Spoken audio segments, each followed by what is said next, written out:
May isang kwento tungkol sa isang anghel at si Juan na may pasan siyang bitbit na sako sa kanyang likod. Napatanong ang anghel, "Ano ang pinapasan mo?" Ang tugon naman ni Juan ay, "Pasan ko yung mga pinag-aalala ko, mga pinapangamba ko. I am carrying all my worries in life." Kasi nagmamarites ang anghel, tinignan niya yung sako, pero anong nakita ng anghel?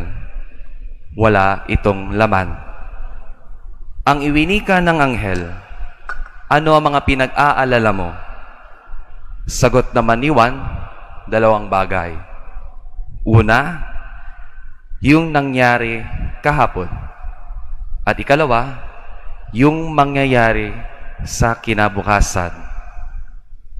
Ano ang pinayo ng anghel? Sabi ng anghel, tapos na yung kahapon at hindi pa nangyayari yung kinabukasan. Bakit mo pa kailangan ipasan iyan? Doon at doon, itinapon ni Juan ang kanyang pasan. In our gospel for today, Jesus said to His disciples, "Do not let your hearts be troubled." Huwag mabagabag ang inyong puso. Huwag mag-alala. Stop worrying. Ano po yung mga pinag-aalala niyo po ngayon? Ano po yung mga pinagpo-problema niyo po ngayon? Ano po yung mga pinapangamba niyo ngayon?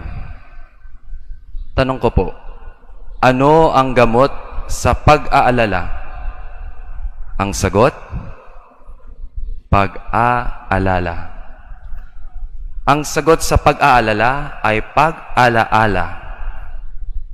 Dahil madali po tayong makalimot pag may mga problema na tayo sa buhay.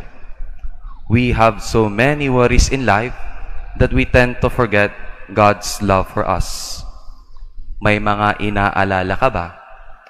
Huwag mag-alala. Ialala mo lang ang Diyos dahil siya na pa ang bahala. Kapag nag-aalala ka, ialala mo lang yung mga kabutihan na ginawa sa iyo ng Diyos. Ang Diyos, hindi ka naman niya pinabayaan dati. Bakit ka pa mag-aalala ngayon? Kaya sa mga pagkakataon na ikaw ay nag-aalala, inyo pong ialala na ang Diyos ang siyang bahala. Now in silence we pray. Almighty God, we surrender our worries to you. Turn our worries into memories of your great love, now and forever. Amen.